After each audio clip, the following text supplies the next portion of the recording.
Buenos días, aquí Augusto Townsend, curador principal de Comité de Lectura, con las noticias de hoy miércoles 6 de diciembre del 2023. Esta mañana tengo que hablarles de dos temas importantes, hay que explicarlos individualmente y luego analizar hasta qué punto están conectados. Me refiero a la nueva decisión del Tribunal Constitucional que ahora sí manda él mismo a liberar a Alberto Fujimori y la presentación ayer de la fiscal de la Nación, Patricia Benavides, en el Congreso y lo que podría pasar hoy con ella. Dicho en sencillo, hoy la noticia podría ser que liberan a Fujimori y o que suspenden a Patricia Benavides del cargo. Vamos con lo primero. Tratemos de hacer pues una pequeña cronología para situarnos en el contexto.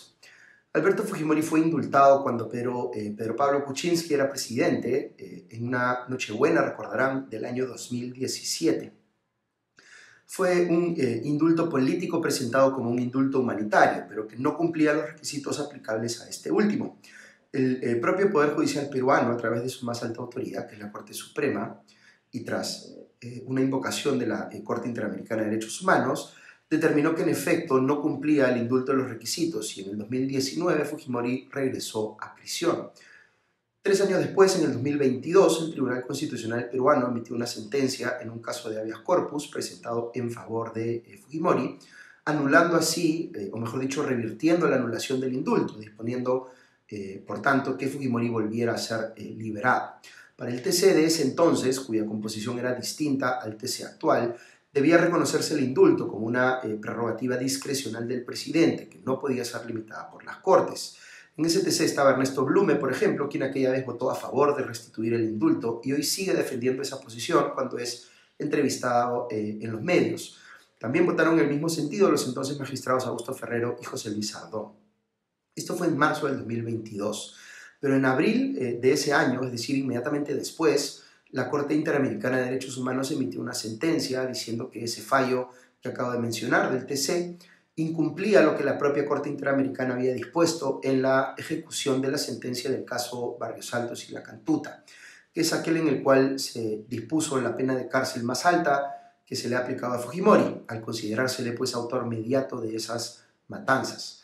La Corte Interamericana no estaba diciendo que el indulto para Fujimori fuera improcedente en todos los casos, sino que establecía condiciones para que éste pudiera ser dado. En teoría, entonces, si Fujimori mostrase arrepentimiento y pidiese perdón por los crímenes cometidos y se acreditase además una situación de salud que no pudiese ser adecuadamente atendida en la cárcel, digamos que un nuevo presidente podría otorgar un nuevo indulto a su favor en cumplimiento de esas condiciones. Pero después de llegar hasta la Corte Interamericana, este caso volvió al TC peruano y este dispuso hace algunos días nomás que su sentencia original, la del 2022, que decía que el indulto de Kuczynski estaba bien dado, debía cumplirse y por tanto remitió el caso al juzgado de donde había venido, dejando en manos de este juez de Ica para que éste ordenase, digamos, la liberación de Fujimori. Como les decía, ahora estamos hablando de un nuevo TC cuya casi totalidad de integrantes ha sido elegida por el actual Congreso. Recuerden que hubo confusión cuando salió esta nueva sentencia o este nuevo auto del TC, que no fue una sentencia propiamente dicha, porque algunos interpretaron que estaba ordenando ya directamente al juzgado de Ica que liberara a Fujimori, mientras que otros dijeron que no podía ordenar tal cosa porque existía pues aquella sentencia de la Corte Interamericana a la que me refería hace un rato y que decía que el indulto dado por Kuczynski no había cumplido con los requisitos aplicables. La resolución del TC en efecto fue confusa, pero lo que vimos es a varios magistrados del actual Tribunal Constitucional salir a decir en entrevistas con medios de prensa que ellos sí estaban disponiendo la liberación de Fujimori. Entre otras razones, utilizaron como argumento el hecho de que un TC podía desplazar, o una sentencia de un TC podía desplazar una sentencia de la Corte Interamericana de Derechos Humanos si al hacerlo estuviese garantizando mayor protección de derechos que esta última. Pero también dieron a entender que el Perú podía elegir qué sentencias de la Corte Interamericana se podían cumplir y cuáles no. Luego voy a regresar sobre estos dos argumentos para decirles si tienen mérito o no. Pero sigamos con la cronología. Al volver el caso al juzgado original, el juzgado de Ica, este prefirió devolverle la pelota al TC. El juez dijo que no podía disponer él mismo la liberación de Fujimori, que en todo caso debía hacerlo el TC. Y eso fue lo que ocurrió finalmente ayer, con una nueva resolución emitida por el TC, en el que ya dispone él mismo directamente que Fujimori sea liberado. Lo que ha pasado inmediatamente después, es decir, ayer por la noche, es que el presidente de la Corte Interamericana ha emitido él una resolución, que es una resolución solamente firmada por él, no por el resto de integrantes de la Corte, porque esta no está sesionando en este momento, pero digamos que es su facultad poder emitir estas resoluciones firmadas solamente por él. Y exige al presidente de la Corte del Estado peruano que se abstenga de proceder con la liberación de Fujimori, porque esto supondría, a su criterio, desacatar la sentencia del 2022 que emitió la Corte Interamericana sobre este caso. Esto pone pues al Poder Ejecutivo en la encrucijada de tener que decidir si acata el nuevo fallo del TC y pone pues al país en una situación de incumplimiento de sus compromisos internacionales con la Corte Interamericana y los tratados correspondientes, o si decide acatar la exhortación de la Corte Interamericana y más bien desacatar el fallo que acaba de emitir el TC peruano.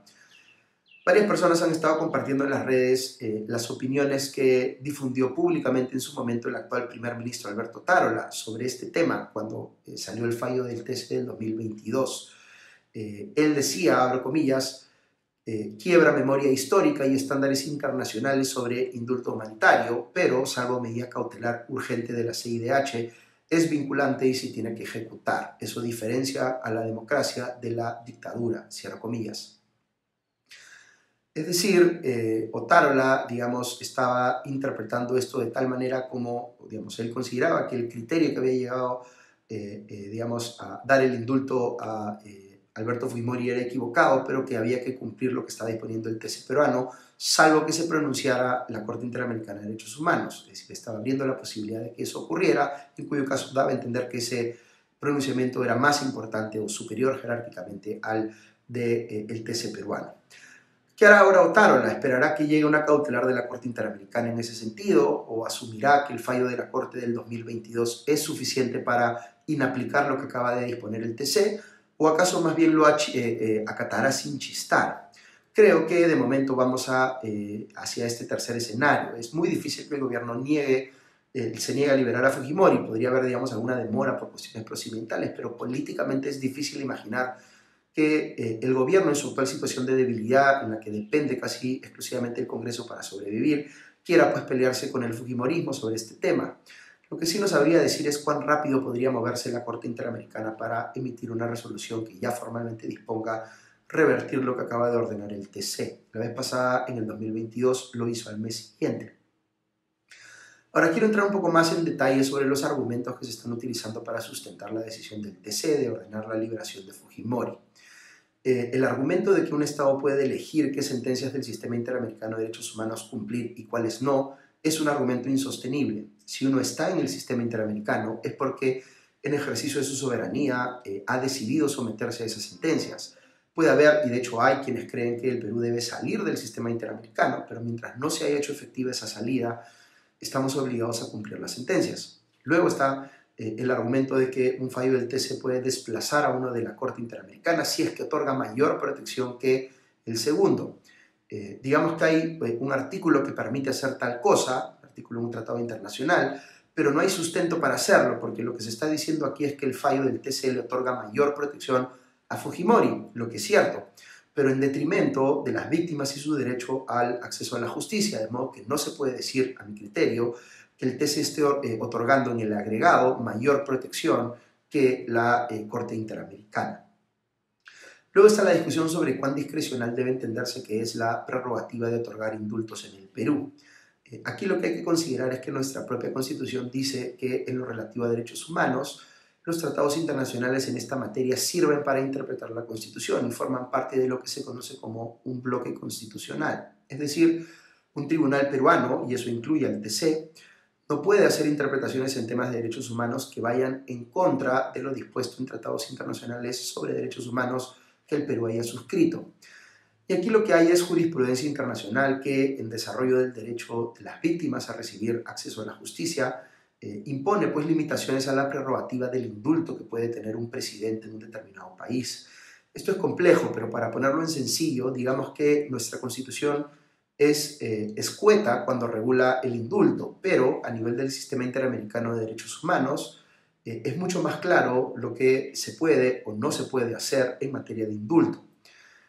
Algunas personas, un primer grupo, digamos, interpretan esta falta de especificidad en la Constitución peruana como si la prerrogativa del indulto presidencial fuese absolutamente discrecional. Entre esas personas está la mayoría de magistrados del TC que sentenciaron sobre este tema en el 2022 y otras personas que no ven problema en esa falta de especificidad.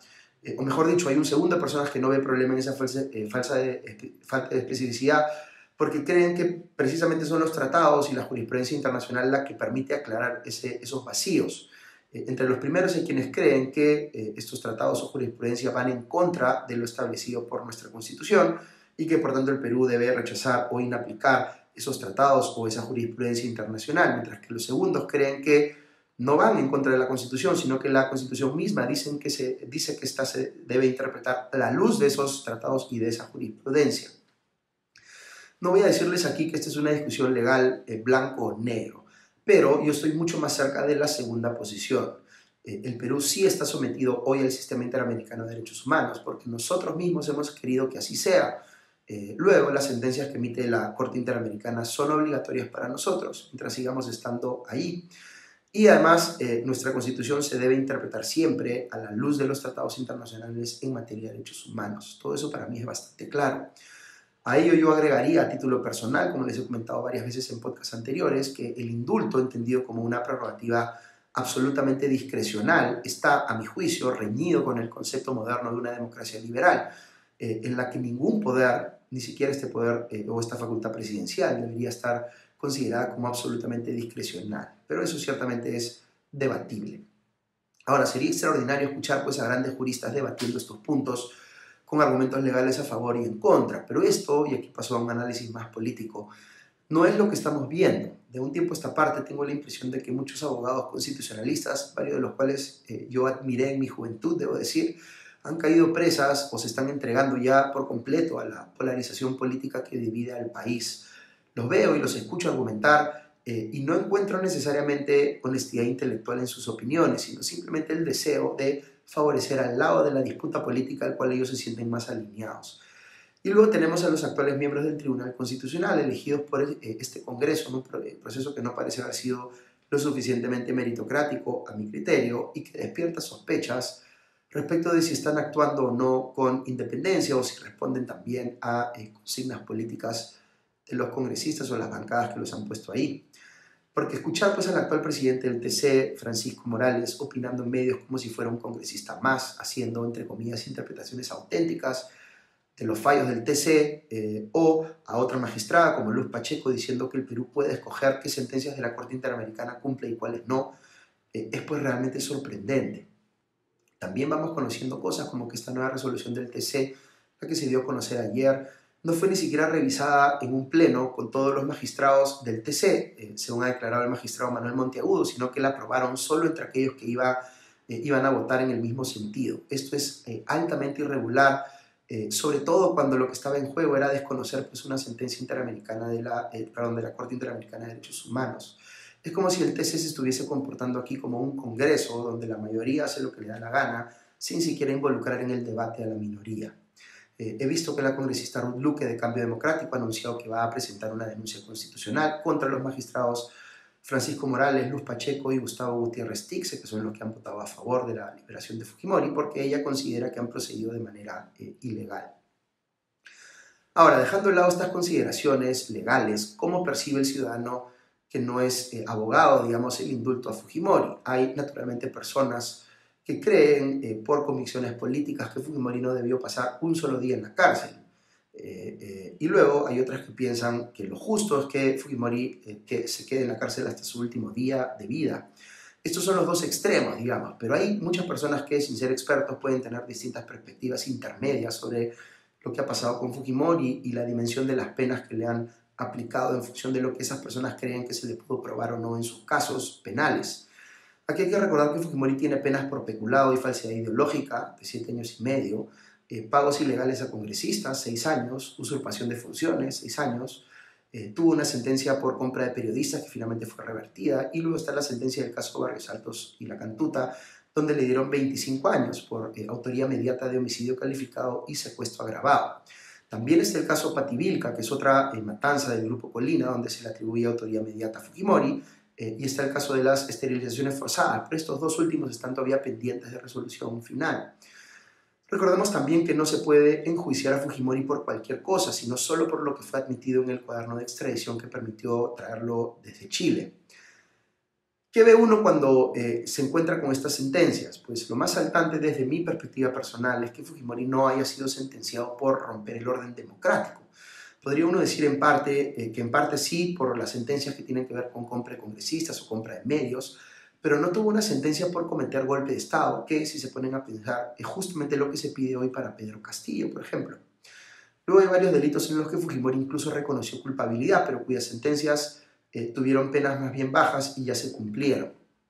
Queda entonces el caso Barrios Altos y La Cantuta, y podría ser también que el caso Pativilca, donde la pena es mucho mayor porque hablamos de delitos como secuestro y homicidio calificado, pero es justamente en esos casos donde entra a tallar la figura legal de la autoría mediata. Entonces, el que se perciba que Fujimori debe o no seguir en la cárcel va a depender de la valoración que tenga una persona sobre si la figura de la autoría mediata está debidamente acreditada, en este caso o no. Algunos piensan que se forzó aquí esta figura, en el caso de Fujimori, piensan que solamente debió haberse sentenciado o condenado a los autores directos de la matanza, es decir, a los miembros del Grupo Colina. Pero hay un elemento aquí desde mi óptica personal que es fundamental, y es el hecho de que Fujimori quiso amnistiar a los integrantes del Grupo Colina. Y por supuesto, el hecho de que nunca pidió perdón por el que haya existido, la existencia misma del Grupo Colina en su gobierno. Esta va a ser pues siempre una sentencia jurídicamente debatible, pero en mi opinión estos últimos elementos sustentan fuertemente la figura de autoría mediata y la pena que le fue asignada. Otro asunto político que hay que considerar con esta decisión del TC es que ordena liberar a Fujimori, es que lo que está haciendo es reactivar fuertemente este clásico clivaje político en el Perú entre fujimoristas versus antifujimoristas, que había sido desplazado en alguna medida, me atrevería a decir, por el otro clivaje ahora mucho más vigente, que es este de caviares versus anticaviares. Esto podría reagrupar o no, ya veremos, al antifujimorismo, en tiempos en los que se ha visto una capacidad más bien baja de convocatoria a marchas de protesta contra el Congreso y contra el gobierno. Es difícil estimar cuán relevante puede ser ese efecto, pero creo que lo va a ser en alguna medida porque el antifujimorismo es pues, una de las identidades políticas más fuertes de la política peruana. Imaginemos, como algunas personas consideran, que el Tribunal Constitucional actual responde a las consignas políticas de la coalición mayoritaria en el Congreso y que ha apresurado este tema de la liberación de Alberto Fujimori para desviar la atención de alguna manera y finalmente contribuir a salvar a la fiscal de la Nación, Patricia Benavides, de los problemas en los que ella está. Si fuera el caso, el fujimorismo le habría hecho, pues, o habría buscado esto a costa de estimular e inflamar el antifujimorismo, cosa que podría salirle como un tiro por la culata. Ya la percepción que uno tenga sobre esto dependerá pues, de si cree que el TC está actuando de forma autónoma o si cree que en efecto lo está haciendo pensando en favorecer los intereses del Congreso. ¿Por qué lo haría? Pues porque el lío en el que está Patricia Benavides involucra potencialmente un número muy grande de congresistas que podrían haber vendido sus votos según se les ha atribuido. Y si se puede acreditar que en efecto vendieron sus votos a cambio de que Benavides les archivara las carpetas fiscales en su contra, que es la principal imputación en este caso, la situación podría tener tal escala que no habría cómo sostener políticamente al actual Congreso. Ojo aquí que algunos de ustedes pueden pensar que el Congreso hizo bien en destituir a Zoraida Ábalos o en promover la destitución también de los actuales miembros de la Junta Nacional de Justicia. Pero independientemente de la posición política que uno tenga sobre estos últimos temas, si hubo en efecto compra de votos de forma transversal en el Congreso por gestión de la propia Fiscalía, estaríamos hablando aquí de un caso criminal muy, pero muy grande. Aquí hay que esperar pues a ver qué es lo que se termine probando, pero la escala de esto, como les digo, podría ser muy significativa. Y aquí paso a la segunda noticia que les ofrecí que iba a analizar, que es lo ocurrido ayer con la presentación de la fiscal de la Nación, Patricia Benavides, en la Comisión de Fiscalización del Congreso de la República. El día empezó con un informe del Comercio que decía que Jaime Villanueva, el detenido asesor de Patricia Benavides, había reconocido ya la veracidad de los chats que han venido circulando y que efectivamente hizo gestiones que se identifican pues, en esas conversaciones en los chats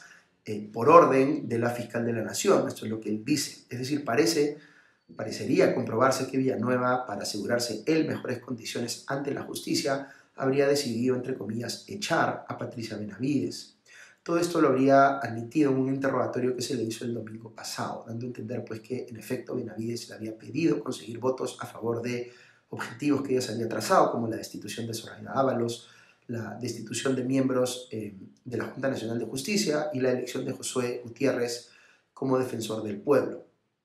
Con esto ya hecho público, Benavides fue al Congreso ayer por la mañana, como había asegurado su abogado que iba a hacer, pero se presentó con un nuevo abogado, que en este caso era el ex dirigente aprista, ex congresista, ex ministro, digamos, Jorge del Castillo. Yo comenté en X, lo que antes era Twitter, que estando Benavides cuestionada por supuestamente haber dejado de lado sus obligaciones fiscales para entrar al juego político, que no haya tenido ella pues mejor idea que presentar como abogado a un político que además está investigado por la Fiscalía en el marco del caso Lavajato, era pues muy elocuente en ese sentido. Parecía pues que Benavides no estuviera muy preocupada por las percepciones que pudiera estar generando con decisiones como esta, pero aquí el mensaje que ella estaba transmitiendo era justamente coherente con aquello de lo que se le acusa.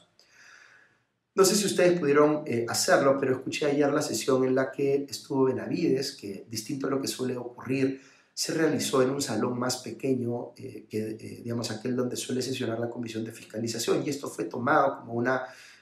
cuestión, digamos, adrede, con el propósito de limitar la cobertura de la prensa, porque muchos periodistas se quedaron fuera porque ya simplemente no entraban en la sala. En fin, hubo muchas defensas cerradas de parte de congresistas de la fiscal de la Nación, porque aparentemente están pues estos muy alineados con la necesidad de mantenerla a ella al mando del Ministerio Público. Quién sabe, podrían tener algunos rabos de paja si en efecto vendieron sus votos, aunque eso, como sabemos, todavía está por comprobarse. También hubo algunas preguntas duras, como ameritaba la situación, pero aquí lo que se hizo fue escuchar todas las intervenciones y preguntas de los congresistas de forma seguida, en lugar de hacer una dinámica más pregunta-respuesta, pregunta-respuesta. De modo que cuando le tocó hablar a Patricia Benavides, sencillamente no respondió a las preguntas que se le había hecho. Hizo pues un discurso más genérico, más político, podría decir uno, para defenderse. Ya es claro además que ella ha optado por atribuirle la autoría de todo esto que se está levantando en su contra al actual gobierno, que supuestamente busca, según ella, entre comillas, socavar la democracia peruana para encubrir personajes corruptos y ocultar la violación de derechos humanos, según veo citado en La República. Defendió Benavides en ese sentido su denuncia constitucional contra Dina Boluarte y Alberto Tarola, diciendo que no había sido improvisada, que tenía no sé cuántas páginas y demás. Su abogado, Jorge del Castillo, si bien por momentos parecía él querer ser el centro de atención de la discusión, dijo en otro momento que le habían entregado una sentencia contra Benavides, que supuestamente ya había sido redactada por la presidenta de la Junta Nacional de Justicia, Imelda Tomialán, como dando a entender pues, que ya todo estaba arreglado para sancionar a Benavides. Pero del Castillo estaba blofeando aquí, porque solo estaba refiriéndose a la recomendación de suspender temporalmente a Benavides del cargo, cosa que es justamente lo que se ha propuesto y que se va a votar hoy en la Junta. Así que, digamos, ¿qué va a pasar hoy con este pedido de suspensión de la fiscal de la Nación? Yo creo que se va a aprobar. Eso no significa que Benavides ya vaya a ser separada del cargo, solo significa que por la gravedad de los hechos imputados, sí es razonable que la fiscal, digamos, se aparte del cargo mientras sea investigada. Recordemos que ha habido medidas dispuestas muy sospechosas, como esta de hacer un mantenimiento general de los sistemas en el Ministerio Público, que finalmente no se hizo, o lo que el fiscal especial, José Domingo Pérez, denunció anoche, que dijo que después de las 9:30 hubo un movimiento a su criterio sospechoso de gente en las oficinas del Ministerio Público, como dando a entender que podría haber habido pues, manipulación de documentos fiscales. En fin, yo les diría que sobre esto no hay que ver el caso de Benavides como un caso ya resuelto, si bien hay sospechas muy fuertes sobre ella, todo ahora, sobre todo, digamos, lo que tiene que ver con lo que su asesor Villanueva ya ha reconocido, como el hecho de haber estado actuando por órdenes suyas, pero todavía hay una serie de aspectos probatorios que hay que evidenciar, así que hay que tener paciencia. Sí me parece razonable que se apruebe la suspensión temporal de Benavides, porque las imputaciones son, como les digo, muy graves. Pero lo correcto es ir evaluando cómo se va sustentando o rechazando esas imputaciones sobre la base de qué evidencia. Lo más importante aquí es determinar si hubo o no compra de votos, porque si la hubo y fue tan transversal como parece haberlo sido, pues ahí entramos a un escenario político muy complejo, donde, como les digo, no solo la fiscal de la nación, sino que este Congreso se volvería políticamente insostenible. Esto sería lo equivalente pues a encontrar un gran escándalo de corrupción en el Poder Ejecutivo, de esos que no podrían ameritar sino una vacancia presidencial inmediata por incapacidad moral permanente. Así que nada, sigamos atentos porque en el Perú diciembre siempre viene con sorpresas y no necesariamente con sorpresas positivas.